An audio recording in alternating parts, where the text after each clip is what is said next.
Assalamualaikum warahmatullahi wabarakatuh, Anda semua. Hari ini kita akan belajar mengenai sejarah komputer. Sebelumnya, kembali lagi, Bapak Agung Ramadhanu akan melakukan edukasi mengenai sejarah komputer dari pertama kali hingga sampai ke Internet of the Things dan Human Society. Bagi Anda semua yang belum subscribe dan like di video Bapak, silakan subscribe dan like ya. Dan tentunya nanti akan ada beberapa pertanyaan-pertanyaan untuk Anda jawab di komentar. Oke, silakan melihat dan menonton.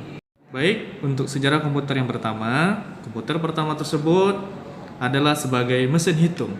Komputer pertama kali ditemukan pada tahun 1822 oleh seorang ahli matematika asal Inggris, yaitu adalah Charles Babbage, yang mulanya Babbage bermaksud untuk menciptakan sebuah mesin hitung bertenaga uap yang dapat menghitung tabel, angka, dan lain-lain. Mesin tersebut kemudian ia beri nama Difference Engine Zero. Nah, untuk bentuk Difference Engine Zero ini sangat jauh berbeda dengan kebanyakan model komputer model saat ini. Meski demikian, prinsip kerja atau dasar yang dimiliki mesin tersebut sama seperti komputer modern saat ini, yakni mampu melakukan penghitungan angka atau yang bisa disebut dengan komputasi. Nah, sekarang Anda sudah mengetahui asal-usul pertama kali komputer itu ada, yaitu adalah sebagai mesin hitung. Tapi kita juga harus mesti tahu sebenarnya siapa sih yang menemukan mesin hitung pertama kali? Mari kita lihat. Mesin hitung pertama kali itu ditemukan oleh Blaise Pascal. Blaise Pascal adalah seorang ahli matematika, fisikawan, penemu, penulis, dan filsuf Kristen berkebangsaan Prancis. Ia lahir di Clermont-Ferrand, Prancis pada 19 Juni 1623 dan meninggal di Paris, Prancis pada tanggal 19 Agustus 1662 pada umur 39 tahun. Nah, ini adalah mesin hitung yang kita sebut dengan kalkulator di zaman sekarang yang sudah diciptakan oleh Blaise Pascal pertama kalinya. Nah, mesin hitung ini adalah sebuah mesin yang secara mekanis adalah digunakan untuk melakukan operasi dasar aritmatika secara otomatis. Kebanyakan kalkulator mekanik ukurannya adalah sebanding dengan komputer desktop saat ini dan telah dianggap usang oleh munculnya kalkulator elektronik. Pada abad ke-17 menandai awal sejarah kalkulator mekanik dengan ditemukannya mesin pertama kalkulator Pascal pada tahun 1642. Blaise Pascal telah menciptakan sebuah mesin yang dapat melakukan perhitungan yang mana sebelumnya hanya dapat dilakukan oleh manusia. Meski Pascal telah menemukan mesin hitung, namun ia tak sampai sukses untuk membuatnya menjadi sebuah industri yang sangat besar. Oke, selanjutnya adalah komputer digital. Cikal bakal komputer digital pertama kali itu adalah dikembangkan pada tahun 1930, yaitu adalah Alan Turing yang pertama kali mengembangkan mesin tersebut. Ia merupakan peneliti matematika yang sukses mengembangkan mesin yang dapat menjalankan sekumpulan perintah. Berkat kontribusinya, mesin tersebut kemudian diberi nama mesin Turing atau Turing Machines, termasuk sebuah simulasi gagasan yang bernama uji Turing. Selanjutnya, komputer digital tersebut pertama kali dikembangkan oleh Konrad Zuse, seorang insinyur mesin asal Jerman. Sebelum Perang Dunia Kedua pecah, Zuse membangun komputer digital pertama yang bernama Z1 yang dapat diprogram. Pada tahun 1936 di ruang tamu orang tuanya di Berlin. Ia merakit pelat logam, pin, dan menciptakan sebuah mesin yang dapat melakukan perhitungan tambah dan kurang. Meskipun model awal komputer tersebut dihancurkan saat Perang Dunia Kedua, Zuse dibesarkan sebagai pencipta komputer digital pertama selama Perang Dunia Kedua berlangsung tepatnya pada tahun 1943. Selanjutnya, John Mauchly juga berhasil menciptakan mesin bernama Electronic Numerical Integrator and Calculator atau yang disingkat sebagai ENIAC. Awal mula diciptakan ENIAC adalah untuk membantu angkatan darat dalam memprediksi serangan. ENIAC sendiri dibekali dengan kemampuan analisa yang dapat menghitung ribuan masalah dalam hitungan detik. ENIAC memiliki berat hingga 30 ton dan membutuhkan ruang seluas 457 meter persegi untuk menempatkan mesin komputer tersebut. Hal ini disebabkan oleh banyaknya komponen-komponen pendukung yang dimiliki oleh ENIAC seperti 40 lemari kabinet, 6.000 saklar, serta 18.000 tabung hampa. Nah, Anda semua sudah tahu kan sejarah komputer mengenai komputer digital? Khususnya Konrad Zuse dan ENIAC kita akan bahas lebih lanjut. Mari kita nonton selanjutnya. Nah, mari kita bahas. Konrad Zuse, ia lahir di Berlin 22 Juni 1910 dan meninggal di Hanfeld di tanggal 18 Desember 1995 pada umur 85 tahun. Ia merupakan seorang teknisi sipil dan perintis komputer. Pencapaian terbesarnya merupakan komputer yang sebagai penyempurna Turing fungsional pertama yang dikelola oleh program Z3 pada tahun 1941. Program tersebut disimpan di tape kertas. Ia menerima Werner von Siemens Rings pada tahun 1964 untuk penemuan itu.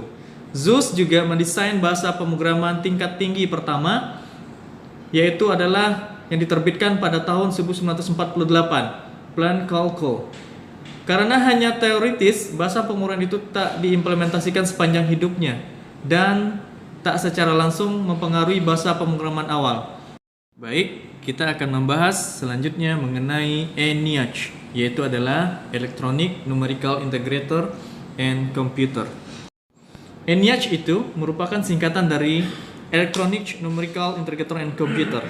Jika didefinisikan ke dalam bahasa Indonesia, ENIAC merupakan sebuah perangkat elektronik digital pertama yang berperan sebagai komputer. Perangkat tersebut dibuat oleh Angkatan Bersenjata Amerika Serikat pada tahun 1945. Setahun setelahnya, ENIAC diumumkan ke publik dengan maksud untuk menghitung arah serta jarak tembak dari rudal balistik di Perang Dunia Kedua. Tujuan pembuatan ENIAC sebenarnya dilatar belakangi oleh keinginan Amerika yang ingin membuat sebuah teknologi yang mempermudah ketika berperang. Tidak jauh berbeda dengan inovasi yang lain, ENIAC juga dibangun dengan 3 konsep serta teknologi yang sudah tersedia pada waktu itu, yakni otak mekanik punch card atau kertas berlubang pada posisi tertentu yang digunakan untuk menyimpan informasi, dan yang ketiga adalah tabung tanpa udara. Seperti yang kami jelaskan, bahwasanya tujuan pembuatan ENIAC adalah untuk mengukur jarak dari rudal balistik.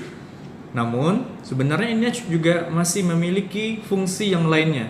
Seperti halnya adalah perangkat ini ternyata juga bisa digunakan untuk menghitung energi atom, memprediksi cuaca, sinar kosmik, penelitian angka acak, pengukuran suhu, pembuatan saluran udara, dan lain sebagainya. Selain itu, ENIAC juga merupakan basis komputer pada masa kini yang bisa digunakan untuk melakukan penjumlahan, pengurangan, perkalian, dan juga pembagian.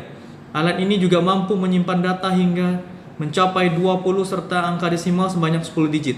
Perangkat perhitungan ini juga dipakai berperan sebagai penyimpanan. Kemampuan berhitungnya bahkan mencapai ribuan kali lebih cepat dibandingkan mesin hitung elektronik saat ini. Selanjutnya, lahirnya bahasa pemrograman.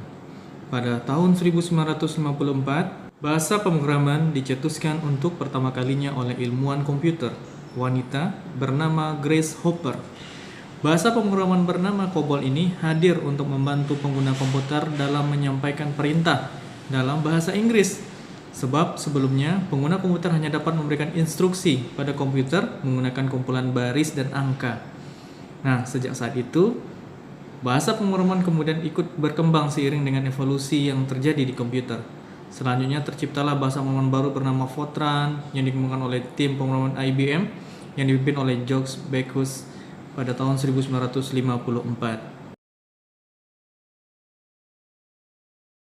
Selanjutnya adalah macam-macam bahasa pemrograman. 1. Microsoft Visual Basic. 2. JavaScript. 3. Bahasa C. 4. HTML. 5. Perl. 6 dan 7. WML dan PHP. Baik, selanjutnya adalah komputer pribadi. Tahun 1970-an dapat dibilang sebagai era kelahiran komputer pribadi, ditandai dengan munculnya Xerox Alto, sebuah komputer pribadi yang dapat menjalankan perintah seperti mengirimkan email dan mencetak atau print dokumen. Satu hal yang paling beda dari Xerox Alto adalah desainnya yang sudah menyerupai komputer modern karena terdiri dari mouse, keyboard, serta layar. Di tahun yang sama, beberapa penemuan besar juga turut terjadi dengan terciptanya sebuah disket, Ethernet, serta chip Dynamic Access Memory. Sementara itu, Apple juga mulai didirikan pada tahun 1976 oleh Steve Jobs dan Steve Wozniak. Dan pada tahun 1983, CD-ROM resmi hadir sebagai alat penyimpanan yang mampu menampung data hingga 550 MB. CD-ROM kemudian ditetapkan sebagai standar umum komputer. Baik, Anda semua, sekarang adalah waktunya menjelaskan komputer pada era 2000-an. Memasuki abad ke-21, laju perkembangan perangkat komputer semakin pesat. Dengan seiring perkembangan teknologi, penggunaan disket dan CD-ROM mulai tersisihkan oleh media penyimpanan portable yang lebih canggih, seperti halnya USB drive. Nah, perkembangan atau kemajuan teknologi informasi komputer era 2000-an ini hingga pada tahun 2006, tren penggunaan laptop semakin menjamur di masyarakat. Hal ini turut didorong oleh hadirnya perangkat laptop MacBook Pro yang diperkenalkan oleh Steve Jobs. Baik, kita lanjutkan ya Anda semua untuk sejarah komputer, yaitu adalah Internet of Things. Tahun 2011 ditandai sebagai tahun lahirnya berbagai penemuan Internet of the Things atau yang bisa kita sebut dengan nama IoT. Next Learning Thermostat yang hadir pada tahun ini kemudian dikenal sebagai perangkat IoT pertama di dunia.